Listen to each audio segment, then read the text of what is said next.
Programme में एक बार फिर खुशामदीद नाज़रीन। अफजल रज़ा साहब हमारे साथ मौजूद हैं। हम ग्रुप जो ओवरऑल जो बात हो रही थी ब्रेक से पहले भी हम जो गुफ्तगू कर रहे थे उसी को हम आगे बढ़ाते हैं। अफजल साहब, सबसे पहले तो अब हमने ये वाली जो सूरत हाल है इस पर मुख्तलिफ बयानात और मुख्तलिफ चीज़ें और पेशरफ जो है वो सामने आ रही है, लेकिन ओवरऑल आपने देखा कि इस सारी सूरत हाल के दौरान एक इम्प्रेशन, कुछ जो बयानात हैं वो रिजीम चेंज के हवाले से भी ख़बरें सामने आई। ख़ुद प्रेसिडेंट ट्रंप ने भी रिजीम चेंज का जिक्र किया था, नाम लिया था।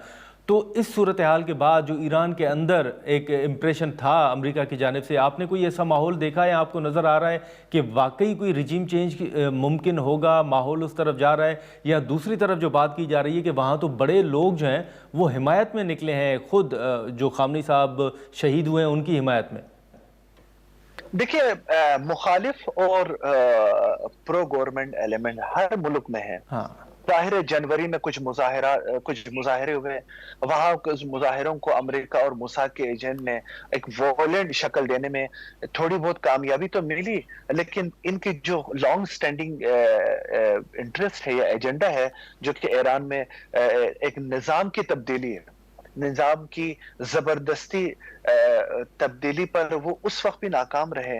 और ये एक थिंकिंग ये भी थी कि top military leadership including supreme leader रहमतुल्लाह अलैह को टारगेट बना कि एक खेओस मुल्क के अंदर यानी एक अंदरूनी खलफशार या एक इंटरनल कॉन्फ्लिक्ट क्रिएट करेंगे, ताकि ये जारहियत के साथ साथ वो मुखालिफ अनासिर को भी सड़कों पर लाया जाए और उनके बकौल निजाम की तब्दीली को एक्सपीडाइट किया जाए। लेकिन आपने देखा नादिर साहब कि गुज़श्ता रोज सुप्रीम लीडर की असैसिनेशन के कंफर्मेशन के बाद न सिर्फ तेहरान में, ईरान के मुख्तलिफ सूबाई दारुल हुकूमतों में, छोटे बड़े शहरों में सुप्रीम लीडर की उनकी शहादत के शोक में लोग बाहर निकले और उसके साथ साथ मुसल्लह अफवाज की हिमायत में, निजाम की हिमायत में, बल्कि अपने मुल्क के दिफा के हक में वो सड़कों पे आए हैं।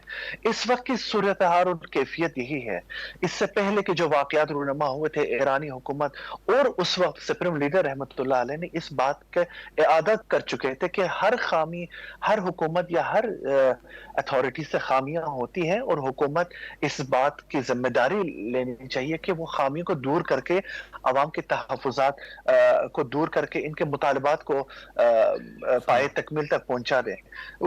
और लेकिन ये सूरत हाल जब ईरानी हुकूमत यहाँ पे अंदरूनी सूरत हाल को कंट्रोल करने में कामयाब हो जाए और फिर बाहर फॉरेन पॉलिसी फ्रंट पे वफद भेज देना, मस्कत में मुज़ाकरात करना, फिर दो दौर मुज़ाकरात जेनेवा में शुरू, ये दुश्मन को और खुसूसन इजराइल को, जो कभी नहीं चाहता था ईरान और अमेरिका के दरमियान को मुआहिदा दे पाए, तो वो एक दफा फिर दुश्मन कामयाब हुए। लेकिन ये ईरानी क़ियादत की कमिटमेंट है कि जब तक जारी पावर्स को, जो कातिलों को अपने किए पर वो रिस्पॉन्सिबल नहीं करेंगे, तब तक ये रिटेलिएशन का सिलसिला जारी रहेगा। अच्छा, लेकिन जो पाकिस्तान की तरफ से भी बयान वाज़ेह तौर पर सामने आया है कि पाकिस्तान सिफारती सतह पर हर मुमकिन कोशिश कर रहा है कि इस मामले को रोका जाए, जंग को रोका जा सके, और मॉनिटर भी कर रहा है ईरान की सूरत हाल को। आप किस तरह देख रहे हैं? आपको लगता है कि मामला जो है वो रुकेगा? आप इस तरफ मज़ीद बढ़ते हुए देख रहे हैं? आप देख रहे हैं कि सिफारती सतह पर ये अगर कोशिशें हो जाएँ तो मामला रुक सकते हैं? देखिए, वॉर पोटेंशियल की अगर आप बात करना चाहिए, जो कितने तक ये चल सकता है, ये तो डिसाइड उस वक्त करना चाहिए था जब ईरान पर जंग मुसल्लत हो रही थी।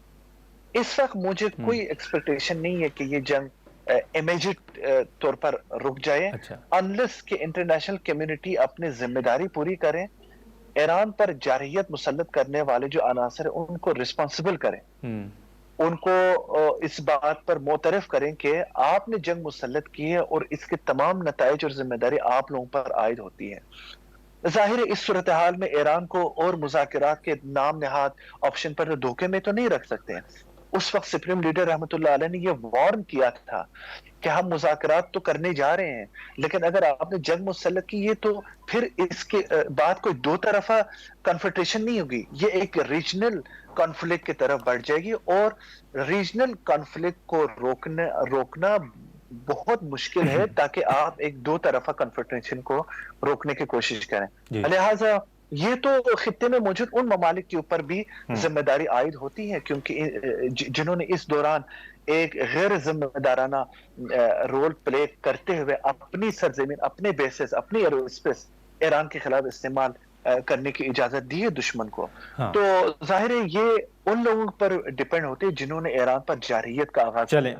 ٹھیک ہے بہت شکریہ افضل رضا صاحب وقت نکالنے کا۔ ناظرین، گفتگو آپ نے سنی اور حکومت کی جانب سے بھی یہ واضح طور پر بیان سامنے آیا ہے کہ پاکستان سفارتی سطح پر کوشش کر رہا ہے کہ معاملے کو روکا جا سکے۔ اب دیکھیں کہ اس پر کیا پیش رفت سامنے آتی ہے۔ آج کے پروگرام میں اتنا ہی، اجازت دیجیے، اللہ حافظ۔